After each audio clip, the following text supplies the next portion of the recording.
we are joined by Milwaukee Journal-Sentinel investigative reporter John Diedrich. Good morning, John. Thank you so much for being here. How are you? Good morning, Jane. Pleasure to be here. You are out with a new investigation that dropped this week in the Milwaukee Journal-Sentinel. Here is the headline: Her son shot himself by accident with her gun. Should rather she be charged with a felony in Wisconsin? It depends. It's a really sad article to read, and I give you a lot of credit for. I can't imagine the amount of time it took for you to do this piece. What were some of the biggest takeaways for you after you wrapped up your investigation, John? Well, thanks for having me. So this is part of an investigation I started last year called Behind the Gun. And what we were really setting out to do through the O'Brien Fellowship at Marquette was be able to look at gun deaths in a different way. So we spent a lot of time last year writing about suicides instead of revealing the full extent. And this year we pivoted to a much smaller category. In fact, unintentional or accidental shootings are the smallest category of shootings. I think they feel like they're more because, especially when children are involved, they get a lot of publicity, and rightly so. But they are 1% of all shootings, and 5% of all shootings among children are accidentals. And what I wanted to do was look specifically at how often they happen in Wisconsin, and specifically by county. And then what is the system's response? And depending on the response, what are the stories of both of what happened before the shooting and what happened after? And here's some of what I can tell you is that, like I said, they are rare, they are tragic, and they are highly preventable. They happen more often in Milwaukee County than anywhere else in the state. And they're also charged differently in Milwaukee County than anywhere else in the state. So for just to give you an idea of ballpark, I mean, every year there's about 15 to 20 of these types of accidental shootings involving children under the age of 18 statewide. About half of those happen in Milwaukee County. And then of those 15 to 20, there will be between 7 and the largest year was 7 or 2, between the low of 2 and a high of 7 of actual deaths during that time. In Milwaukee County, there is a state law that says this should be a misdemeanor, passed in 1991. However, in Milwaukee County, this conduct is charged whether a child died or not. Actually, regardless of the severity of the injury, this is charged as felony conduct, and it has been for 8 years, according to our review. Overwhelmingly, we located 54 cases during that time, and 52 were charged as felonies, including the case that you mentioned at the beginning of Brianna Givens. Why is this handled so differently in Milwaukee County?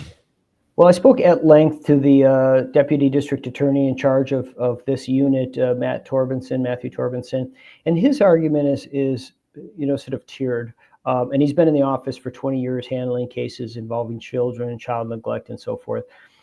His view is that treating this, especially something that could easily become a really grave injury or death and is also preventable, is not a misdemeanor, and that the statute that was passed in 91 is, in his words, woefully inadequate. And while it's being charged in other counties, he's like, I'm not in other counties, I'm in Milwaukee, but this is how this should be charged. The other, in his view, the other reason that they're charged that way is he is seeking to have the right to own a firearm be withdrawn. In other words, a felony conviction means that you can't own a gun anymore. So there's a pragmatic reason why he's charging felonies in these cases. And it is it's a significant thing to charge a felony. We can talk about sort of the downstream effects. The majority of these defendants, while there are cases where people are, be involved in drug dealing or things like that and leave guns around, more often they are relatives of the victim. Those relatives are most often the mother or the father. They generally do not have criminal records. In the end, the result is usually not prison. It's usually a short jail term, or it's probation. However, there's a lot of downstream effects that happen as the result of the charging, and that's what we wrote about a little bit. So, but that's the logic that Torbenson has as to why he charges these the way he does. John, with regards to taking away the right to own after the charge has been made, would that just be in Milwaukee County, or would that be valid throughout the state? And then the other question I have is, do you see other counties who are trying to adopt the same measure to increase the severity of those charges to, I don't want to say as a deterrent, I don't want to say they're going to deter, but just to, make heavier the sentence? Yeah, those are good questions, Greg. So a felony conviction means no gun anywhere, ever, in the United States. Okay. So, yep, so that would be a prohibitor. That's one of the prohibitors under federal law, as it stands, violent or non. So, yeah, that's a lifetime prohibition from firearms unless that's removed. And so we are seeing, and I also think it's worth noting, and we can talk a little bit about this, in that as we analyzed these cases, we found that, the reason why these firearms were being kept in the first place were for self-defense, their home defense, self-defense, and so forth. So as one editor put it, and parents, I have to say, I've talked to a lot of parents, there's a lot of punishment that comes regardless of what the system does when your child is shot with a firearm. Like, it's a huge punishment. It's what, sort of like the system calls sort of like punishment enough that lands on a parent to see your child injured.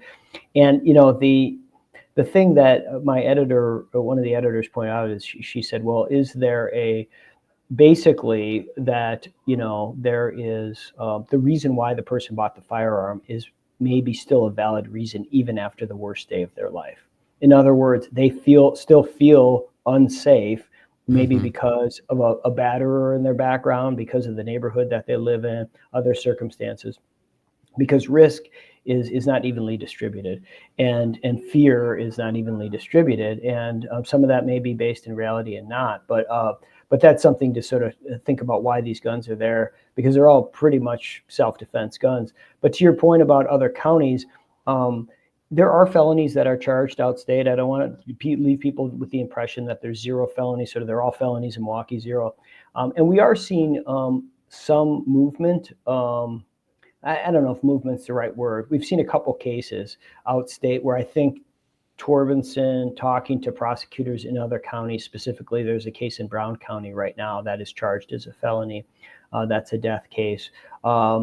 We also see cases that are relatively recent that are very similar conduct, and those are being charged as misdemeanors under the 91 law. If you're just joining us, John Diedrich is our guest. He's an investigative reporter with the Milwaukee Journal-Sentinel, does excellent work, and we're talking about his latest piece about the number of children who are killed accidentally by guns. And let's talk a little bit more specifically about Brianna Givens, John, which is the case that you start with. And I guess what I think is important, at least for me, in reading this story, is I live in the city of Milwaukee too. My existence is completely different than this woman's. You know what I mean? And I think sometimes we forget that there's different things going on in different neighborhoods, and people feel much more at risk and in danger, and that's why they go to get a gun, for protection, as you said. Yeah, I appreciate that, because I think that you're not the first person to say that. People who have been concerned and are realizing that they are, and I'm in the same boat. I'm fortunate to live in a pretty safe area, pretty well policed area. Response time is very fast in my neighborhood. I just saw last week. So anyway, I appreciate you sharing that. So the story with Brianna Givens is, this story was written about back after it happened in March of 2020. Short story, basically said, mom leaves a loaded gun under her mattress. She's asleep on top of the mattress. She had taken muscle relaxants, and a 2-year-old shot himself in the hand. Like, that's basically the criminal complaint. It's really bad on a number of levels. Loaded unsecured gun, muscle relaxants, and so forth. Well, here's the rest of the story. So Brianna Givens is the mother of 3. She is a nurse. What happens in 2020 is that her cousin is driving to go take her to the grocery store. They're going together. He said, I just need to make a stop over here in the city. And what she didn't know is that he was going to settle a beef with somebody, and a big shootout happened over on Burleigh, and she ended up bailing out of the car, running. One of the guys that her cousin was getting into it with, caught her, put a gun to her head, and threatened to kill her.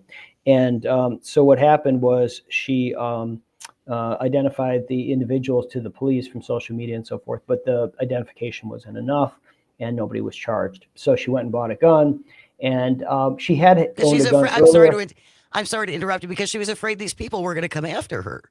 That's right. Yeah. Yeah. Right. So this is a situation where, and she said she had a gun safe at one time, and she said she probably wouldn't have used it then anyway, because she would just lay awake at night, sort of, waiting for something to happen and so forth. So then, just to the day that happened, this happened in October of 2020. She was working staff nursing. That's actually when Delta and some of those variants were really going bonkers. And she had sciatica in her back, and she had come home, took a muscle relaxant, fell asleep, and her son Devin shot himself in the hand. And then, ultimately she called the police, called 911. It went through the webbing of his hand.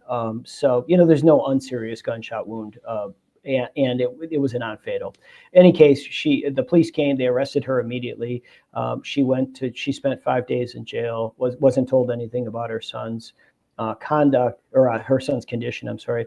And then she came out, and really at that point, that's when things really unraveled for her. Once she was charged with a felony, Child Protective Services came over, naturally, to sort of evaluate. She lost her job as a nurse because of felony neglect charge. She was charged with felony child neglect, so she lost her job. She was evicted. She became homeless.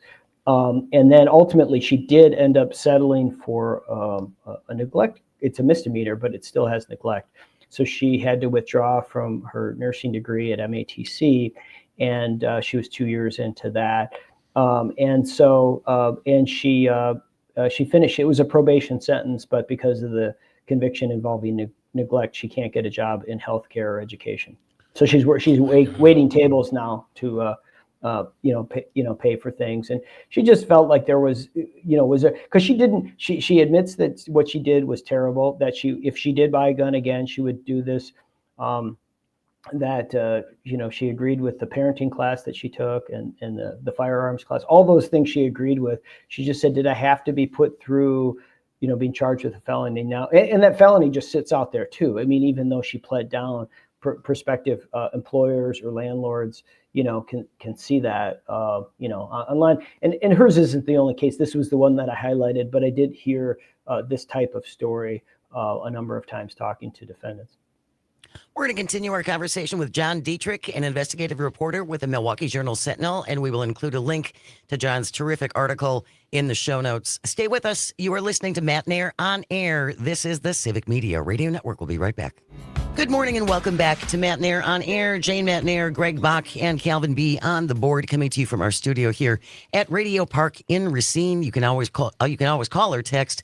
The number is the same, 855-752-4842. Leave a comment if you're watching on the live stream on Facebook, YouTube, and what used to be Twitter. Our guest is John Diedrich, an investigative reporter with the Milwaukee Journal-Sentinel. Just dropped this new piece yesterday about accidental shootings, especially among children. And we did have a question on the live stream for you, John, from Alicia. Alicia asked, so any felony convictions is a lifetime prohibited? I thought it was just until they had served their sentence. No, it's a lifetime prohibition until, like, it's voting that your records. But if you have and that's where felon in possession comes in. So if you have an existing felony, the charge for that would be, if it's unreversed, and but no, you could finish a term. You could have a felony from many years ago, and if it's on your record, has not been reversed, expunged, or whatnot, your voting rights are restored upon completion. But the felony conviction, if unreversed, remains a lifetime prohibition. Before we went to the breakdown, we were talking about some of the downstream effects of cases like this, and in particular, Brianna.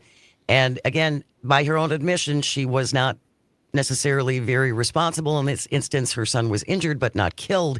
But then, as you said, it was charged as a felony. Then she lost her job. Then she lost her ability to become a nurse and work in healthcare because of this. She got evicted.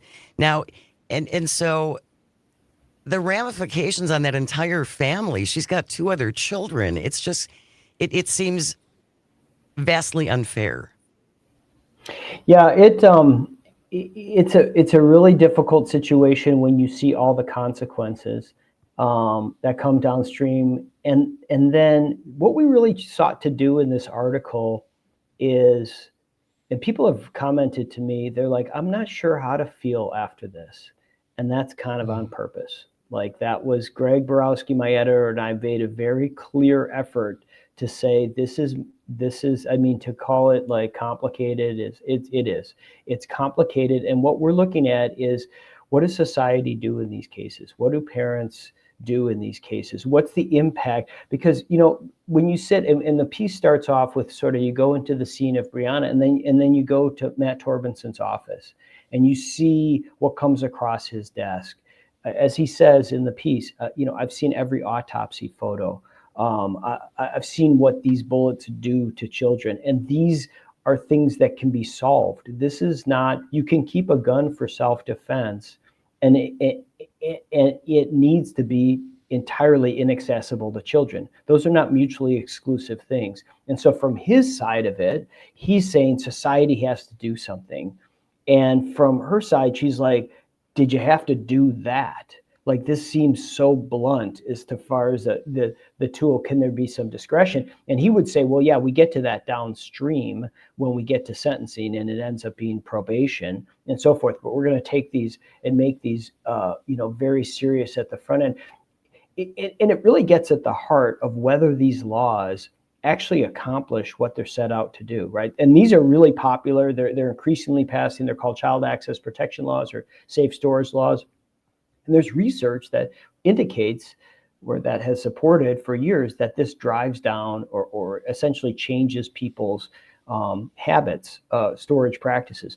What it really says is that really somebody's fear of being locked up is going to be greater than their fear of their children being hurt. Like, that's what's at the heart of those laws. I'm more concerned about losing my security. And so there's some change in that right here, but it really is a preventative thing.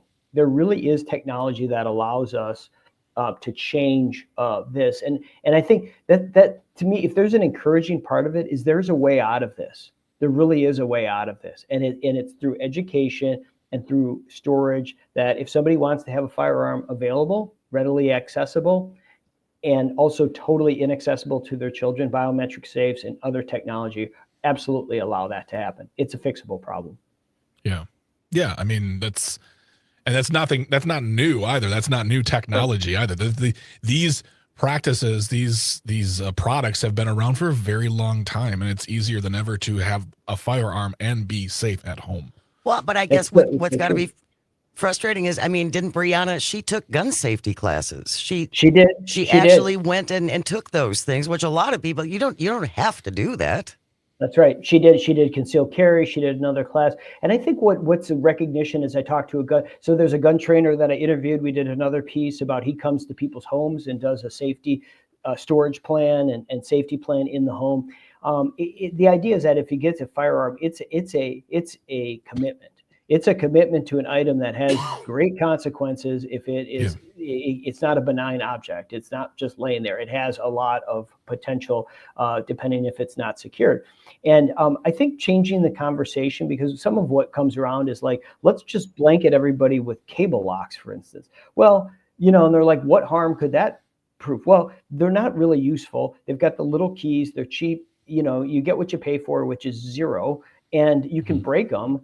And they don't actually meet people where they're at, like what they really need, or messaging that says, hey, keep your gun unloaded, locked, and separated from the ammunition. That's not really going to help. So I think try to messaging for stuff where people are live is what I'm hearing a desire for.